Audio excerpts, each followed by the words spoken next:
Hello friends, நம்ம இன்னைக்கு பார்க்க போற ரெசிபி என்னன்னா, நல்ல ஒரு ஊளி மீன் ஃப்ரெஷ்ஷா கிடைச்சிருக்கு. அதை வச்சு எளிமையான முறையில சிம்பிளா குயிக்கா செய்யக்கூடிய வகையில மீன் குழம்பு தான் செய்ய போறோம். வாங்க எப்படி செய்யறதுங்கிறத பார்க்கலாம். வாங்க வீடியோக்குள்ள போகலாம்.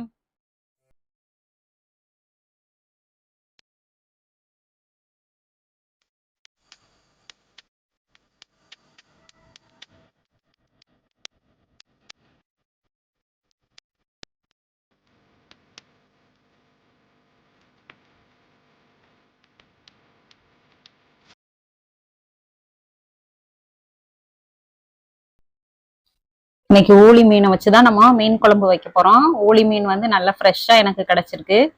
மீன் வந்து எப்போது ஃப்ரெஷ்ஷா இருக்குன்னா அந்த கண்ணை பார்க்கும்போதே நமக்கு தெரியும், நல்லா ஃப்ரெஷ்ஷாவே இருக்கும். இதை வச்சு குழம்புக்கு பாதியும் பொரிக்கிறதுக்கு பாதியும் எடுத்து வச்சுக்கிறேன். ஒரு கடாயில அடுப்பை பற்ற வச்சுட்டு நல்லெண்ணெய் சேர்த்துக்கோங்க. மீன் குழம்புக்கு எப்போதுமே நல்லெண்ணெய் வச்சு தாளிச்சோம்னா குழம்பு நல்ல வாசனையா இருக்கும். எண்ணெய் காஞ்சவும் 1/2 ஸ்பூன் சீரகம், 1/2 ஸ்பூன் மிளகு, 1/2 ஸ்பூன் வெந்தயம் 3 சேர்த்துட்டு நல்லா பொரிய விட்டுட்டு பொடியை கட் பண்ணி வச்ச பூண்டு சேர்த்துக்கலாம். இதோட பொடியை கட் பண்ணி வச்ச பச்சை மிளகாய் 2 சேர்த்துக்கிறேன். கருவேப்பிலையும் சேர்த்துக்கோங்க. நல்லா பொரிய விட்டுருங்க. தாளிக்கும் போதே இந்த பூண்டும் பச்சை மிளகாவும் ஃபர்ஸ்ட் சேர்த்தோம்னா குழம்பு நல்ல ஒரு வாசனையோட இருக்கும்.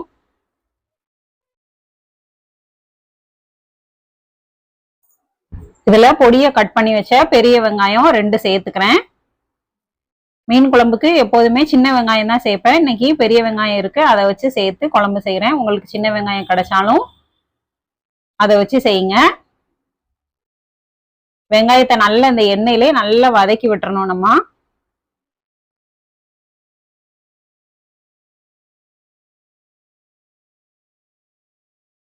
வெங்காயம் நல்லா 3/4 பதம் நல்லா வெந்ததுக்கு அப்புறமா இதுல தக்காளி சேர்த்துக்கலாம். பொடியை கட் பண்ணி வச்ச தக்காளி ஒரு 3 சேர்த்துக்கிறேன். இதோட 1/2 ஸ்பூன் மஞ்சள் தூள் சேர்த்துக்கோங்க.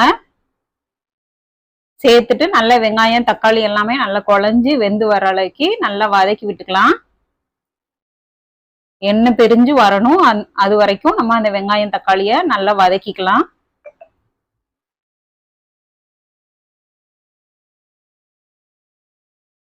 இதுல கொஞ்சமா தண்ணி சேர்த்துக்கலாம். தண்ணி சேர்த்துட்டு குழம்பு மிளகாய் தூள் காரத்துக்கு தகுந்தாப்புல சேர்த்துக்கோங்க. நான் ஒரு 3 டேபிள் ஸ்பூன் அளவு சேர்த்துக்கிறேன். இதுல காரம் அவ்வளவா இருக்காது. இதுல கலருக்காக காஷ்மீரி சில்லி பவுடரும் 1/2 ஸ்பூன் மிளகாய் தூளும் சேர்த்துக்கிறேன். இதோட புளி கரைச்சி வச்ச புளியை சேர்த்துக்கோங்க. ஒரு லெமன் சைஸ் அளவு புளியை ஊற வச்சுட்டு இதுல கரைச்சி ஊத்திக்கலாம். மீன் குழம்புக்கு வந்து இந்த புளிப்பும் காரமும் நல்ல தூக்கலா இருந்தாதான் அந்த மீன் குழம்பு சாப்பிடும்போது நல்லா இருக்கும்.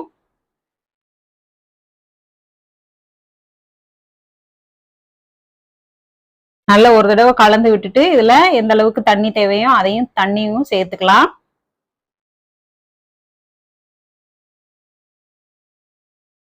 இதுல நம்ம இப்போ அரைச்சு வச்ச தேங்காய் விழுத சேர்க்க போறோம்.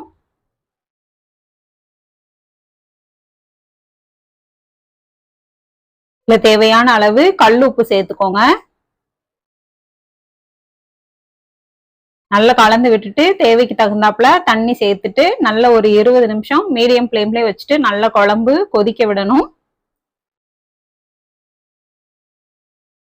குழம்பு கொதிக்கும் போதே நம்ம கொஞ்சமா மல்லித்தலை சேர்த்துக்கலாம். இன்னும் கொஞ்சம் நல்ல வாசனையாவே இருக்கும்.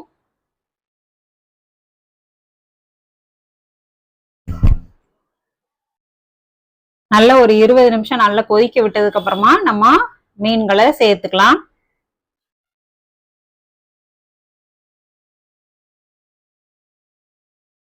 குழம்பு வந்து நல்லா பச்சை வாசனை போக நல்லா கொதிக்க விட்டுறணும். கொதிக்க விட்டதுக்கு அப்புறமா நம்ம மீன் சேர்த்தோம்னா, மீன் சேர்த்ததுக்கு அப்புறமா அதிக நேரம் கொதிக்க வைக்க மாட்டோம். அதனால நல்ல பச்சை வாசனை போக குழம்பு நல்ல ஓரளவு தாராளமா கொதிக்க விட்டுருங்க.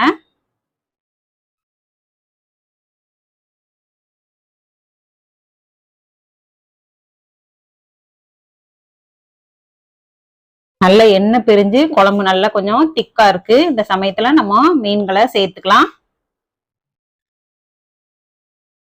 நல்ல குழம்பு நல்ல திக்காவே இருக்கு பாருங்க.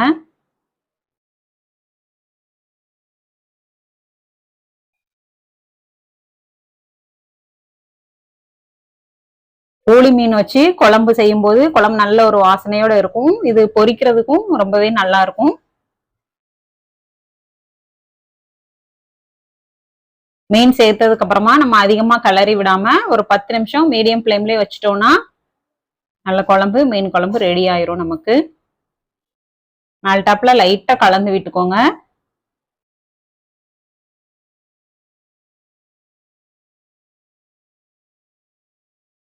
நல்லா எண்ணெய் பிரிஞ்சு மீன் குழம்பு ஒரு 10 நிமிஷம் நல்லா கொதிக்க விட்டதுக்கு அப்புறமா பார்த்தோம்னா நமக்கு மீன் குழம்பு சூப்பரா ரெடி ஆயிரும்.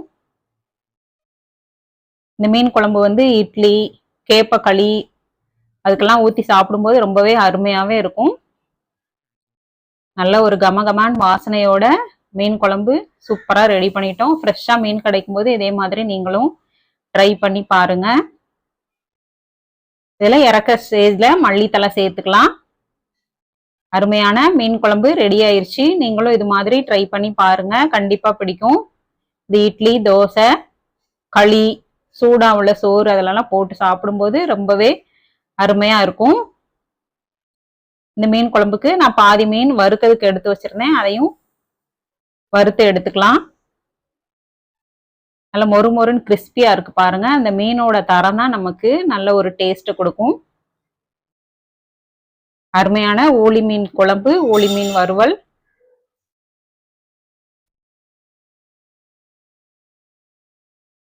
என்னோட வீடியோவை தொடர்ந்து பாருங்க.